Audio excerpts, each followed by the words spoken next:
Welcome back to another action figure review. In this review, we're going to be taking a look at the Hiya Toys Exquisite Mini Aliens Colonial Marine Redding. This is a 1/18 scale action figure, and this is the packaging that she comes in. On the front of the box, you see is a very large window box displaying the figure and the accessories. At the top half of the box, we have a white background with some of the alien body parts coming around the side from the sides. And then from the more middle to the bottom of the packaging, we have like a hive-looking artwork. It's done in like some blues and some blacks.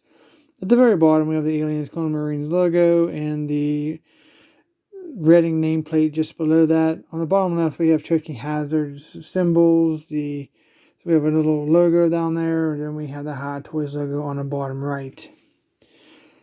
Now for the top of the packaging, we have the Exquisite Mini Aliens Colonial Marines with an alien in the background, and like blue and white and black. Looks pretty good. The side of the box are the same on both sides. We have the Aliens Colonial Marines, bunch of alien artwork, some of the hive in behind there. The bottom shows the hive kind of artwork there. And then again, here's the other side just for reference. The back of the packaging, we have Exquisite Mini Aliens Colonial Marines. In my opinion, these are far from exquisite. So they either get on the ball and make exquisite figures or dump the logo. In the center, we have some nice product shots of the figure in different poses. Recommended for ages 14 and up. At the bottom, we have a little bio for company information for Hiya Toys, the 20th Century Fox, all rights reserved, social media contacts if you want to follow them. The warning for choking hazard small parts not for ages 3, UPC, which isn't going to help you much in the United States, but here it is if it helped you at all. So let's go ahead and take a look at Redding outside the packaging. There's a shot of the backdrop inside the packaging and what she looks like inside the clamshell. Okay, here she is outside the packaging. Pretty nice looking camo, I believe. You can definitely tell that these are, more of the earlier offerings from Hiya Toys. So let's take a look at the figure. We have a red bandana on top of her head with some black markings, or maybe make a black wash to bring out the overall aesthetics of the figure. Kind of glossy to the light. She has brown shoulder-length hair. You can see it comes down and maybe it looks like some blonde highlights.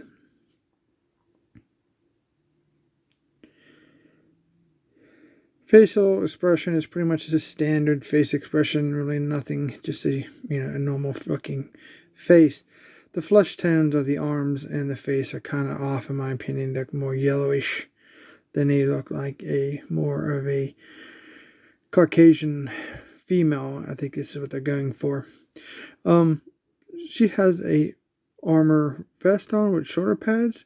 We have the camo, which is a red, black, and green inside the pattern.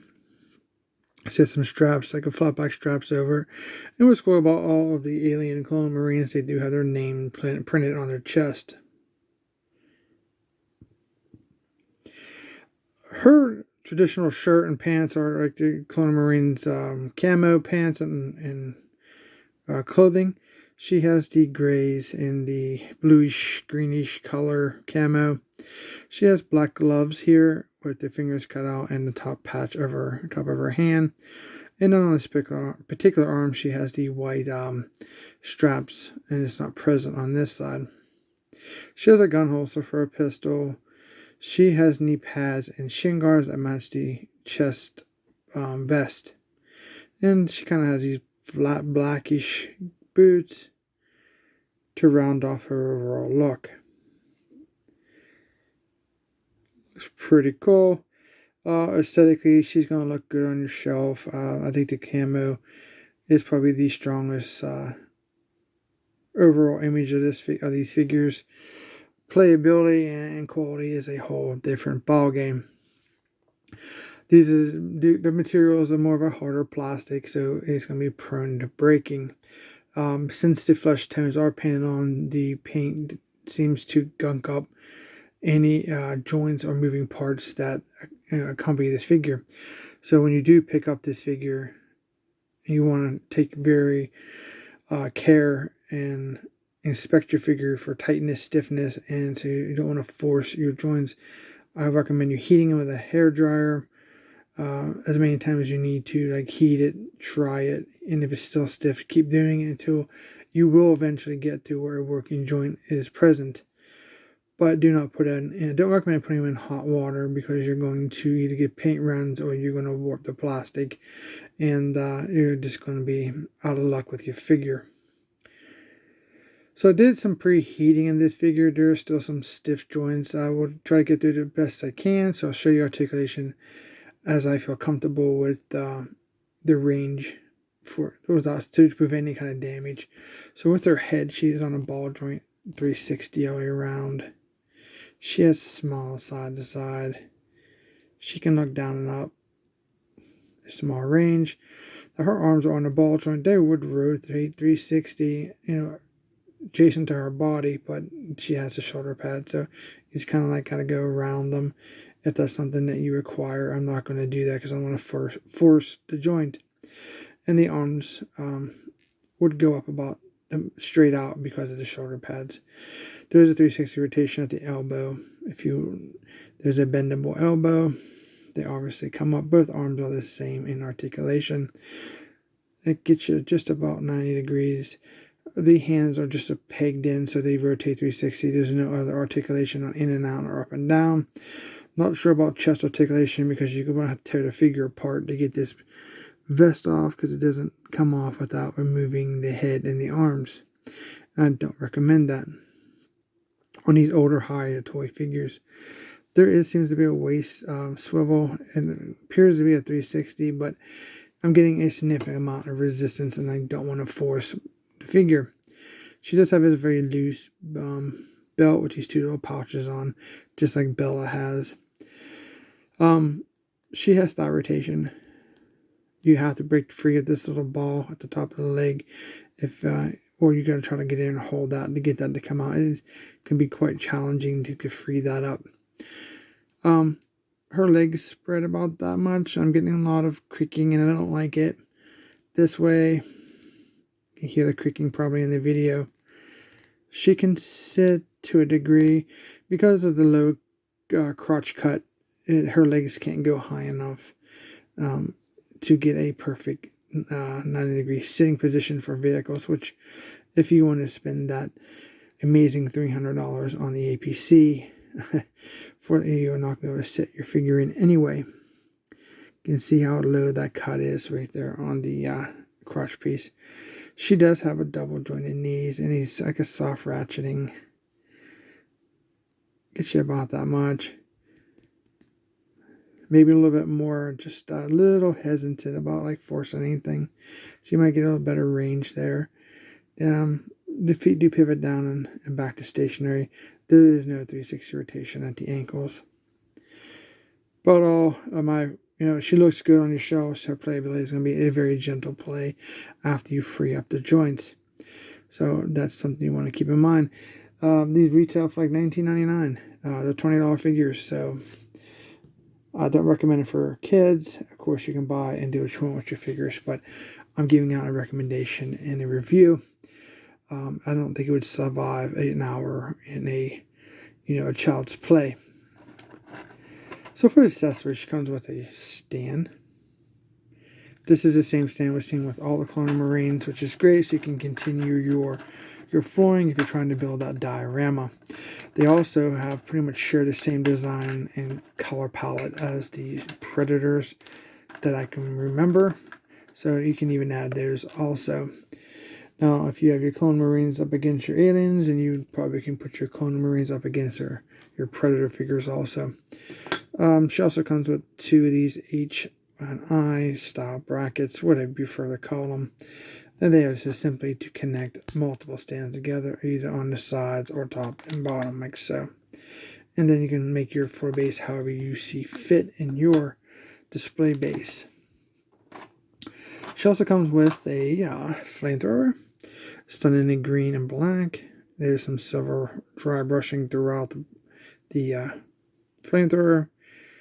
You really got to catch the light to see it, but you can mostly see it on the black areas. I can see some right here, I believe.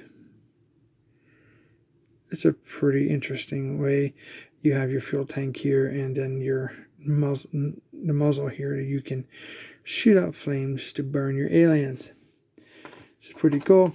She comes with the Colonial Marines assault rifle, which I think is a pretty cool design. We have the green and black, and then we have some silver dry brushing throughout there. You can mostly see a lot of it right there. But this is a pretty cool weapon. I like this design. There's some more of that silver there you can see if you're interested. And then finally, she does come with a pistol. Very small. Just done in all black mold. Other hands are not very flexible. This is the same quality for Bella as we see for Redding here. It's a matter of getting the hands just to separate just a little bit. She can hold her pistol very nicely.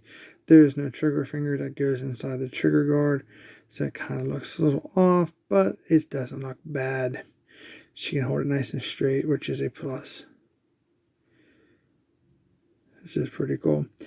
The only one you have to really watch out for here is we're going to do the Flamethrower first, because the assault rifle grip is thicker than the hands.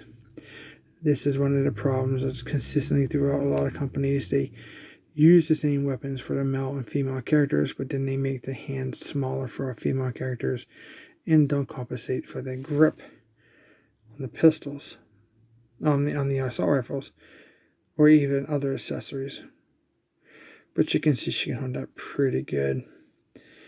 You can bring her other hand over, but that shoulder is giving me a hard time. You can almost get a under the barrel type hold if you work on it, but you need to free up those joints completely so you avoid any breakage. But that is a pretty cool look. Now I can see here, let's get this out of her hand real quick. Put that down. You can see the difference in the grip, how much fatter that is. And then you can start seeing her hand going from, her fingers touching her thumb to where it's now getting stretched out a little bit from the overall size of the weapon. This is quite challenging to get her assault rifle in her hand, which is kind of disappointing because this is probably the best, in my opinion, weapon that she comes with. I like the overall design of this. Looks pretty cool. It's not oversized, so. And like I said, you could bring that over. I've done it with other figures, so I know. But unfortunately, I'm having issues getting that paint that's inside my joints to let go. She can hold that pretty nicely, so she looks really cool. And back here we have these droids that are also questionable in quality from the RoboCop movie. And that's how she compares in height-wise and overall size to some of their earlier releases, which is Redding to their more recent release of this video for the RoboCop droids, or robots, whatever you want to call them, from the movie. Yeah, so she's pretty cool. If you want, my recommendation for picking her up or not would be if you're buying her for display, mint in a box, or if you're going to have general play with her for an experienced dog collector of premium figures such as, Hiya Toys or Joy Toy, for example. I'm hoping to see, improvements on Hiya Toys, because we've always seen improvements on the Joy Toy brand, but my recent pickup for these droids were very disappointed. You can check out that video too if you would like. Kind of is very frustrating on how small and how loose those joints are. So they either got painted stiff joints or joints that just flop around, and the whole peg system for the wrist for the droids, for example, are pretty much extremely difficult. So yeah, so like I said, it costs like $19.99 is a suggested retail value for If I believe there was only 6 Colonial Marines that they've put out. They have a lot of aliens, I think. There's different kinds, like queens and all kind of soldiers and lurkers and spitters and etc. But they have only put out 6 Marines, so not sure if we'll ever see any more. But they definitely have their intentions set on releasing tons of aliens, and hopefully we see some improvements on those and the new Alien versus Predators, which I have a review up for, a very first one. I believe it's a Celtic one. It's really, really cool. I can see some new joints, so you want to check that out. But just be aware that these Aliens Colonial Marines are some of the older style droid toy bucks, and you want to keep very careful with them. So I guess that's my final thoughts on the overall figure. So if you enjoyed this video, don't forget to hit the subscribe button. Don't forget to hit that thumbs up. And comment down below if you have any questions or comments, or if there's something that you've experienced with your Aliens Colonial Marines, or how you feel about them. Share with the community. Thanks for watching, and we'll see you in our next review.